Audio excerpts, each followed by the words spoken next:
ഇപ്പോഴത്തെ ലോക്സഭാ സ്പീക്കറാണ് ഓം ബിർള ആണ്. ദെൻ ഇതുമായിട്ട് ലോക്സഭയുടെ ആദ്യത്തെ സ്പീക്കർ ആരായിരുന്നു? GV മാലങ്കർ ആണ്. ഓക്കെ, കറണ്ടായിട്ട് ഉള്ളത് ഇപ്പോൾ നോക്കി നോക്കാം, ഓം ബിർള ആണ്. GK ആയിട്ട് GV മാലങ്കർ ആദ്യത്തെ ലോക്സഭ സ്പീക്കർ. പാർലമെൻറ്റിൻ്റെ ഉപരിസഭ, upper house of the parliament എന്നറിയപ്പെടുന്നു. അപ്പർ ഹൗസ്, ശ്രദ്ധിക്കുക, അപ്പർ ഹൗസ് എന്നറിയപ്പെടുന്നത് രാജ്യസഭയാണ്. ലോവർ ഹൗസ് എന്നറിയപ്പെടുന്നത്, അധോസഭ എന്നറിയപ്പെടുന്നത് ലോക്സഭയാണ്. ലോക്സഭയാണ്.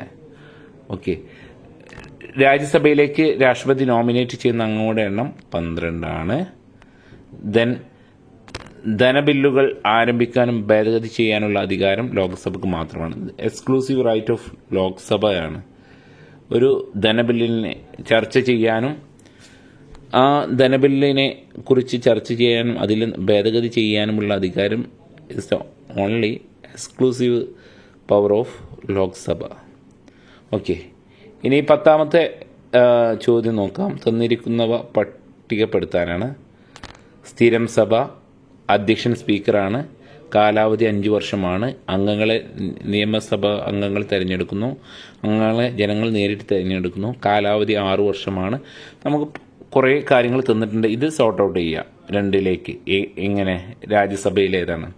ഇപ്പോൾ രാജ്യസഭ എന്ന് പറയുന്ന സ്ഥിരം സഭയാണ്, പെർമനൻ്റ് ഹൗസാണ്. ലോക്സഭ അതുപോലെ തന്നെ അംഗങ്ങളെ നിയമസഭാ അംഗങ്ങളാണ് തിരഞ്ഞെടുക്കുന്നത്. പാർലമെൻറ്റിൻ്റെ ഉപരിസഭയാണ്, കാലാവധി 6 വർഷമാണ്. അതേസമയത്ത് ലോക്സഭ അധ്യക്ഷൻ സ്പീക്കറാണ്, അംഗങ്ങളെ ജനങ്ങൾ നേരിട്ട് തിരഞ്ഞെടുക്കുന്നു. പാർലമെൻറ്റിൻ്റെ അധോസഭയാണ്, ലോവർ ഹൗസാണ്, കാലാവധി 5 വർഷമാണ്. അപ്പോൾ ഇത് നോക്കി വെക്കുക. ലോക്സഭയും രാജ്യസഭയും തമ്മിലുള്ള വ്യത്യാസങ്ങൾ നോക്കുക. ലോക്സഭയിൽ 543 ആൾക്കാരാണ് ഇലക്ഷനിലൂടെ വരുന്നത്, പ്ലസ് 2 ആൾക്കാർ നോമിനേറ്റ് ചെയ്യാം എന്നുള്ളതാണ് രാഷ്ട്രപതിക്ക്. ദെൻ ഇതിൽ 238 ആളും പ്ലസ് 12 പേരെ പ്രസിഡന്റിനെ നോമിനേറ്റ് ചെയ്യണം. ടോട്ടലി 250. ഇതിൽ 543 ഒരു 545 ആൾക്കാർ. ഇങ്ങനെയാണ് ഉള്ളത്, അത് ഓർത്തു വെക്കുക.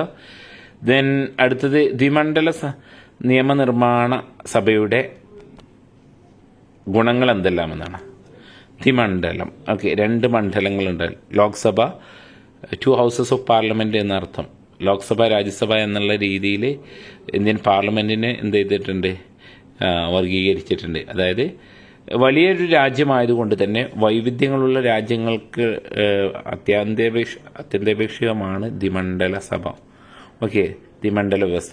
സമൂഹത്തിലെ എല്ലാ ജനവിഭാഗങ്ങൾക്കും രാജ്യത്തിലെ എല്ലാ ഭൂമിശാസ്ത്ര മേഖലക്കും പ്രാതിനിധ്യം ലഭിക്കാൻ ദ്വിമണ്ഡല 2 ഹൗസസ് നിയമനിർമ്മാണ സഭ അനുയോജ്യമാണ്. തിരക്കിട്ട നിയമനിർമ്മാണം മൂലമുണ്ടാകുന്ന അപാകതകൾ ഒഴിവാക്കാനാണ് ദ്വിമണ്ഡല നിയമനിർമ്മാണ സഭ സഹായകമാണ് എന്നുള്ളത്.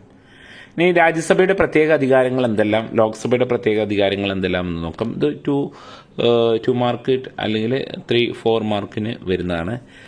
സംസ്ഥാനങ്ങളുടെ പ്രതിനിധീകരിക്കുന്ന സഭയാണ് രാജ്യസഭ. ഇതിനെ അറിയപ്പെടുന്നത് നമ്മൾ പറഞ്ഞു അപ്പർ ഹൗസ്, ഉപരിസഭ എന്നറിയപ്പെടുന്നത്. ദെൻ കൗൺസിൽ ഓഫ് സ്റ്റേറ്റ് എന്നറിയപ്പെടുന്നുണ്ട്. കൗൺസിൽ ഓഫ് സ്റ്റേറ്റ്സ് രാജ്യങ്ങളുടെ അതായത് സംസ്ഥാനങ്ങളുടെ പ്രതിനിധീകരിക്കുന്ന സഭ എന്നുള്ള പേരും ഇതിനുണ്ട്. അപ്പം അതുകൊണ്ട് തന്നെ രാജ്യസഭ പരിഗണനക്കാണ്. സംസ്ഥാനങ്ങളെ ബാധിക്കുന്ന വിഷയങ്ങളെല്ലാം രാജ്യസഭയുടെ പരിഗണനക്കാണ് വിടേണ്ടത്. സ്റ്റേറ്റ് ലിസ്റ്റിലെ ഏതെങ്കിലും വിഷയം യൂണിയൻ ലിസ്റ്റിലേക്ക് മാറ്റുന്നതിനും അതുപോലെ തന്നെ അടിയന്തര സന്ദർഭങ്ങളിൽ സ്റ്റേറ്റ് ലിസ്റ്റിലെ ഏതെങ്കിലും വിഷയത്തിൽ നിയമനിർമ്മാണം നടത്തുമ്പോൾ രാജ്യസഭ അംഗീകാരം നേടണം എന്നുള്ളതാണ്. നമ്മൾ ഫെഡറലിസം പഠിക്കുന്ന സമയത്ത് നമ്മൾ പഠിക്കും 3 ലിസ്റ്റുകളുണ്ട് നിയമനിർമ്മാണത്തിന്. Union list, state list, then concurrent list. ഇപ്പോൾ യൂണിയൻ ലിസ്റ്റിലുള്ളത് യൂണിയൻ ഗവൺമെൻറ്റിന് നിയമനിർമ്മാണം നടത്തുന്നത് യൂണിയൻ ഗവൺമെൻറ്റിന്. സ്റ്റേറ്റ് ലിസ്റ്റിൽ സ്റ്റേറ്റ് ഗവൺമെൻറ്റിന് നിയമനിർമ്മാണം നടത്തുന്നത്. കൺകറന്റ് ലിസ്റ്റ് എന്ന് പറഞ്ഞാൽ 2 പേർക്കും നിയമനിർമ്മാണം നടത്താൻ പറ്റുന്ന വകുപ്പുകളാണ് എന്നുള്ളത് മനസ്സിലാക്കുക. ഞാൻ ലോക്സഭയുടെ പ്രത്യേക അധികാരം എന്തൊക്കെയാണെന്ന് പറഞ്ഞാൽ, ലോക്സഭ എന്ന് പറഞ്ഞാൽ ഹൗസ് ഓഫ് പീപ്പിൾ, ജനസഭ എന്നറിയപ്പെടുന്നു. ഹൗസ് ഓഫ് പീപ്പിൾ എന്നറിയപ്പെടുന്നു. ജനസഭ എന്നറിയപ്പെടുന്ന ഹൗസാണ് ലോക്സഭ.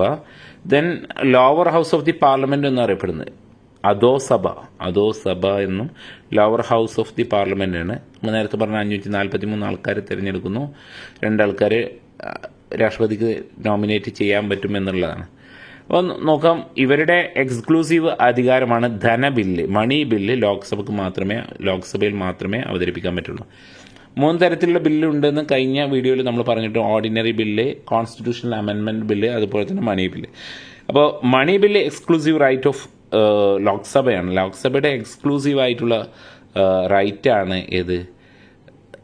ധനബില്ല്, money bill only. അത് പ്രസന്റ് ചെയ്യൽ ലോക്സഭയിൽ മാത്രമാണ്. ലോക്സഭ പാസാക്കിയ ധനബില്ലുകൾ നിരാകരിക്കാനോ അത് ഭേദഗതി ചെയ്യാനോ രാജ്യസഭയ്ക്ക് യാതൊരു തരത്തിലുള്ള അധികാരമില്ല. ഗവൺമെന്റിനെ അധികാരത്തിൽ നിന്ന് പുറത്താക്കാനുള്ള അധികാരം ലോക്സഭയ്ക്ക് മാത്രമാണ്. മന്ത്രിസഭയ്ക്കുള്ള കൂട്ടായിട്ടുള്ള ഉത്തരവാദിത്തം ലോക്സഭയോടാണ് എന്നുള്ളത് കാര്യങ്ങൾ. ലോക്സഭ എന്ന് പറഞ്ഞാൽ ഏറ്റവും ജനസഭയാണ് എന്നുള്ളതാണ്. രാജ്യത്തിന് ആവശ്യമായിട്ടുള്ള നിയമങ്ങൾ നിർമ്മിക്കുന്നതിന് വേണ്ടിയിട്ടുള്ളത് പാർലമെന്റ് ആണെന്ന്. എങ്ങനെയാണ് ഒരു നിയമനിർമ്മാണത്തിന്റെ വിവിധ ഘട്ടങ്ങൾ എന്നാണ്. ഓക്കെ, അപ്പോൾ ആർട്ടിക്കിൾ 107 മുതൽ 122 വരെയുള്ള നിയമനിർമ്മാണത്തിന്റെ ആ പ്രൊസീജിയേഴ്സ് 5 ഘട്ടങ്ങളിലൂടെയാണ് കടന്നു പോകേണ്ടത് എന്നുള്ളത്. 1ാം വായന, 2ാം വായന, അതുപോലെ തന്നെ കമ്മിറ്റി ഘട്ടം, റിപ്പോർട്ട് ഘട്ടം, 3ാം വായന, പിന്നെ പ്രസിഡന്റ് അസെന്റ് ചെയ്യുക എന്നുള്ളത്. സാധാരണഗതിയിൽ കമ്മിറ്റി ഘട്ടമോ റിപ്പോർട്ട് ഘട്ടമോ ഒന്നും ചിലപ്പോൾ ഉണ്ടാവാറില്ല. നേരിട്ട് 1ാം വായന, 2ാം വായന, 3ാം വായന, ദെൻ അടുത്ത ഹൗസിലേക്ക്. ഇപ്പോൾ ലോക്സഭയിലാണ് ബില്ല് അവതരിപ്പിച്ചെങ്കിൽ രാജ്യസഭയിലും ഇതേ പ്രൊസീജിയർ കടന്നു പോയിട്ട് then finally it goes to president for the assent. പ്രസിഡന്റിന്റെ ഒപ്പിന് വേണ്ടിയിട്ട് ഇത് പോകുന്നു എന്നുള്ളതാണ്. 1ാം വായന, 2ാം വായന, കമ്മിറ്റി ഘട്ടം, റിപ്പോർട്ട് ഘട്ടം, 3ാം വായന. ജസ്റ്റ് നോക്കിയാൽ മതി. പിന്നെ അതുപോലെ തന്നെ ഇതെന്ത് ചെയ്യുന്നു, തിരിച്ചും ഏത് ഹൗസിലാണ് ഇത്? മണി ബില്ല് നമ്മൾ പറഞ്ഞു, money bill exclusive right of ലോക്സഭയാണ്. ലോക്സഭയിൽ മാത്രമേ ഇത് അവതരിപ്പിക്കാൻ പറ്റുള്ളൂ. അപ്പോൾ മണി ബില്ലല്ലാത്ത ഓർഡിനറി ബില്ല്, അതുപോലെ തന്നെ കോൺസ്റ്റിറ്റ്യൂഷൻ അമെൻമെൻറ്റ് ബില്ല് പോലുള്ളത് നമുക്ക് ലോക്സഭയിലോ രാജ്യസഭയിലോ അവതരിപ്പിക്കാം. ലോക്സഭയിലാണ് ഒരു ബില്ല് അവതരിപ്പിക്കപ്പെട്ടതെങ്കിൽ ഈ പ്രൊസീജിയേഴ്സ് കഴിഞ്ഞതിന് ശേഷം രാജ്യസഭയ്ക്ക് കൈമാറുന്നു. അവിടെയും ഇതേ പ്രൊസീജിയേഴ്സ് കഴിഞ്ഞതിന് ശേഷമാണ് പ്രസിഡന്റിന് കൈമാറുന്നത് ഒപ്പിന്. പാർലമെന്റിന്റെ ചുമതലകൾ നിയമനിർമ്മാണം ഉണ്ട്. യൂണിയൻ ലിസ്റ്റ്, കൺകറന്റ് ലിസ്റ്റിൽ പാർലമെന്റിന് യൂണിയൻ ലിസ്റ്റിൽ ഉണ്ടാക്കാൻ നമ്മൾ അതുപോലെ തന്നെ പറഞ്ഞു. കൺകറന്റ് ലിസ്റ്റ്, സ്റ്റേറ്റ് ലിസ്റ്റിലുള്ളത് ഉള്ളതിന് ആരുടെ അനുവാദം വേണം? നമ്മുടെ രാജ്യസഭയുടെ പ്രത്യേകം. എക്സിക്യൂട്ടീവിനെ നിയന്ത്രിക്കുക എന്നുള്ളതാണ്. മന്ത്രിസഭയ്ക്ക് ലോക്സഭയോട് കൂട്ട ഉത്തരവാദിത്തം. Collective responsibility to council of ministers. Council of ministers are collectively responsible to Lok Sabha എന്ന് പറയുന്നുണ്ട്. ചോദ്യോത്തരങ്ങൾക്ക് സഭയ്ക്ക് എക്സിക്യൂട്ടീവിനെ നിയന്ത്രിക്കാൻ പറ്റും. അതുപോലെ തന്നെ സഭയിൽ ഭൂരിപക്ഷം അംഗങ്ങളുടെ പിന്തുണയുള്ള കാലത്തേക്ക് മാത്രമേ മന്ത്രിസഭയ്ക്ക് തുടരാൻ കഴിയുള്ളൂ എന്നുള്ളതും കൂടി ഉണ്ട്.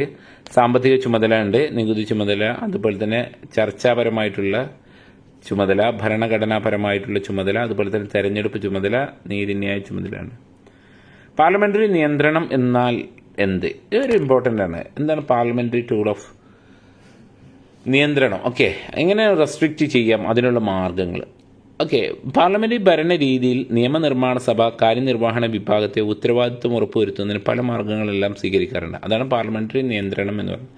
നിയമനിർമ്മാണ സഭ കാര്യനിർവഹണ വിഭാഗത്തിന്റെ ഉത്തരവാദിത്വം ഉറപ്പുവരുത്തുന്നതിന് പല മാർഗങ്ങളും സ്വീകരിക്കാറുണ്ട്. അതിനെയാണ് പാർലമെന്ററി നിയന്ത്രണം. അതായത് അത് ഡെലിബറേഷൻ ആൻഡ് ഡിസ്കഷൻ, അതായത് ഒരു ചർച്ച, പര്യാലോചനകളും ചർച്ചകളും എന്നാണ് പറയുന്നത്. ഒരു ബില്ലിന്മേലും അല്ലാത്തതുമായിട്ടുള്ള ഒരു ഡെലിബറേറ്റ് ആയിട്ടുള്ള ചർച്ചകളുണ്ട്.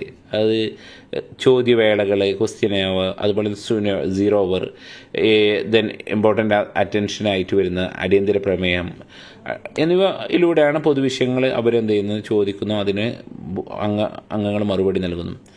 നിയമങ്ങൾ അംഗീകരിക്കൽ, തിരസ്കരിക്കൽ. പാർലമെന്റ് അംഗീകരിച്ചാൽ ബില്ലുകൾ നിയമമാകുള്ളൂ. ബില്ല് അംഗീകരിക്കുന്നതിലൂടെയും തിരസ്കരിക്കുന്നതിലും ലെജിസ്ലേറ്ററിനെ, എക്സിക്യൂട്ടീവിനെ നിയന്ത്രിക്കാമെന്നുള്ളതാണ്. 3 ധനപരമായിട്ടുള്ള നിയന്ത്രണങ്ങൾ. ബജറ്റിൽ വരുത്തിയ തുക സഭയ്ക്ക് അംഗീകരിക്കേണ്ടതുണ്ട്. CAG, public account committee, PSC എന്ന് പറഞ്ഞാൽ public account, comptroller auditor general, PSC, public account committee തുടങ്ങിയവയുടെ റിപ്പോർട്ടിന്റെ അടിസ്ഥാനത്തിൽ ദുർവിനിയോഗത്തിനെ പറ്റി അന്വേഷിക്കാമെന്നുള്ളതാണ്.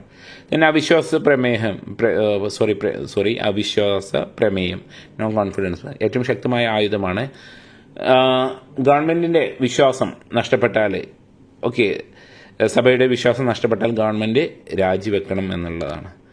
ഓക്കെ, ഇതാണ് നമുക്ക് ഈ ഇതിൽ പഠിക്കാനുള്ളത്. അപ്പോൾ നമ്മൾ ഗവൺമെൻറ്റിൻ്റെ 3 പില്ലാസ്, ഗവൺമെൻറ്റിൻ്റെ 3 പില്ലാസാണ്, ഗവൺമെൻറ്റിൻ്റെ 3 തൂണുകളാണ്. ഒന്ന് എക്സിക്യൂട്ടീവ് നമ്മൾ പറഞ്ഞു, ഓൾറെഡി ഡിസ്കസ്ഡ്. ദെൻ ലെജിസ്ലേറ്റീവ് നമ്മൾ ചർച്ച ചെയ്തു. Then third one is judiciary, നീതിന്യായം. അതാണ് അടുത്ത വീഡിയോയിൽ നമുക്ക് ഡിസ്കസ് ചെയ്യാനുള്ളത്. ഓക്കെ, എന്തെങ്കിലും സംശയം ചോദിക്കുക. Thank you.